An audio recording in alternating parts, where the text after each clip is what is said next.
Bueno, vamos a meternos en materia, nunca mejor dicho. Si nos paramos a pensar, todo lo que nos rodea, absolutamente todo, está cambiando constantemente.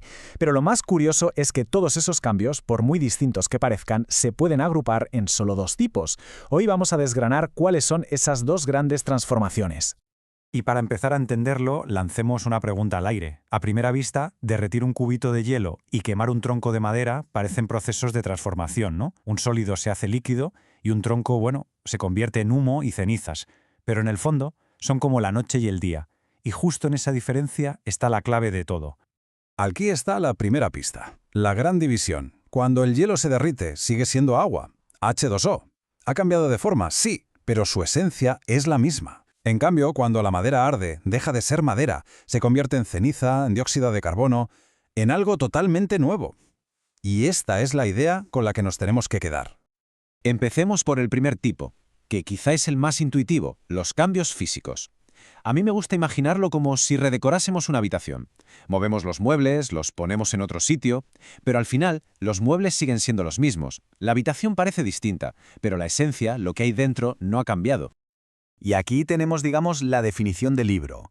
En un cambio físico, la identidad química de la sustancia no se toca. El agua, da igual si está en estado sólido, líquido o gaseoso, sigue siendo H2O. Mantiene sus propiedades, su composición, no se convierte en otra cosa. Eso es lo crucial. Y ojo, que dentro de los cambios físicos hay dos sabores. Por un lado, los reversibles, que es como estirar una goma del pelo. La sueltas y vuelve a su ser. Y por otro, los irreversibles. Piensa en un vaso que se rompe. Sigue siendo cristal, sí, pero por mucho que juntemos los trozos, ya no recuperaremos el vaso original. Es que, en realidad, vemos estos cambios por todas partes. Los cambios de estado, como hervir agua o derretir hielo, son el ejemplo de manual, pero también la dilatación o la contracción. ¿Por qué los puentes metálicos tienen esas juntas de separación? Pues precisamente por esto, para que el metal pueda expandirse con el calor del verano y contraerse en invierno sin romperse. Pura física en acción. Las mezclas son otro ejemplo perfecto de cambio físico. Tenemos las homogéneas, como el café con leche, donde no podemos distinguir a simple vista dónde está el café y dónde la leche. Y luego las heterogéneas, como agua y arena, donde vemos los componentes perfectamente separados. Pero en los dos casos no hemos creado nada nuevo, solo hemos juntado cosas. Bueno, y ahora damos el salto al otro lado, a la transformación de verdad. Los cambios químicos no son un simple lavado de cara. Aquí es donde la materia se reinventa, donde se crean sustancias completamente nuevas desde cero. A estos cambios los llamamos reacciones químicas. La palabra clave aquí es composición. La estructura interna de la materia cambia. Los átomos se reorganizan, rompen sus viejos enlaces y forman otros nuevos, y el resultado es algo con propiedades que no tienen nada que ver con lo que teníamos al principio. La ceniza, volviendo al ejemplo, no se parece en nada a la madera. Para hablar de esto, usamos un lenguaje muy simple. A las sustancias con las que empezamos las llamamos reactivos, y a lo que obtenemos al final lo llamamos productos. Es básicamente como una receta de cocina. Los reactivos son los ingredientes y los productos el plato que hemos cocinado.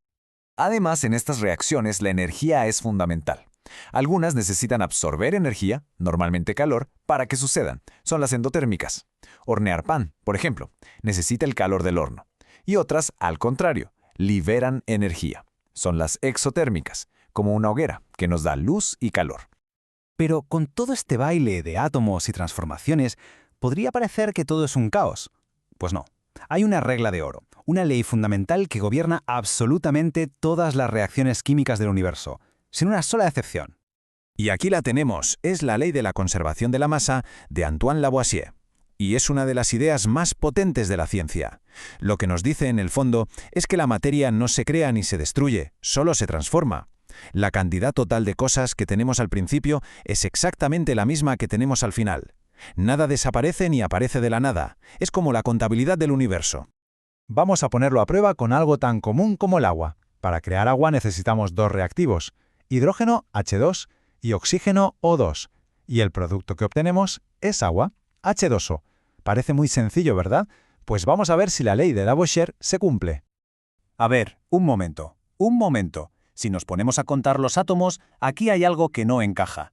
Si la materia se conserva, debería haber el mismo número de átomos de cada tipo antes y después de la flecha. Y aquí, a primera vista, parece que la ley no se cumple. ¿Se ha perdido algo por el camino? La tabla lo deja clarísimo. Empezamos con 2 átomos de hidrógeno y acabamos con 2. Perfecto. Pero empezamos con 2 átomos de oxígeno y en la molécula de agua solo hay 1. Nos falta un oxígeno. ¿Dónde se ha metido? Tal y como está escrita, esta reacción es imposible. No está ajustada.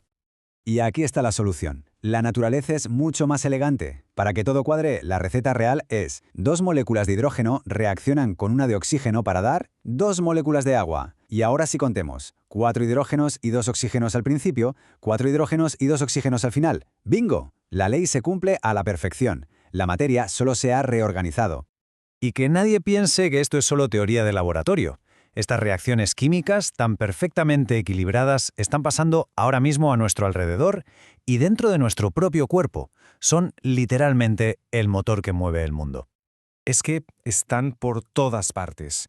La combustión que mueve el coche, la oxidación que vemos en cualquier trozo de hierro a la intemperie, la fotosíntesis, esa maravilla que hacen las plantas para crear su alimento y de paso el oxígeno que respiramos, la digestión que hacemos después de comer, o el metabolismo, ese conjunto de miles de reacciones que nos mantienen con vida.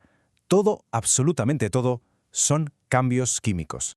Así que la próxima vez que veamos un hielo derretirse o se encienda una cerilla, quizá ya no veamos solo eso, veremos una de las 2 grandes transformaciones de la materia en acción. Y esto nos deja una pregunta en el aire. Conociendo ahora las reglas del juego, ¿qué otras transformaciones que antes eran invisibles empezamos a ver en nuestro día a día? El mundo, desde luego, es un laboratorio fascinante.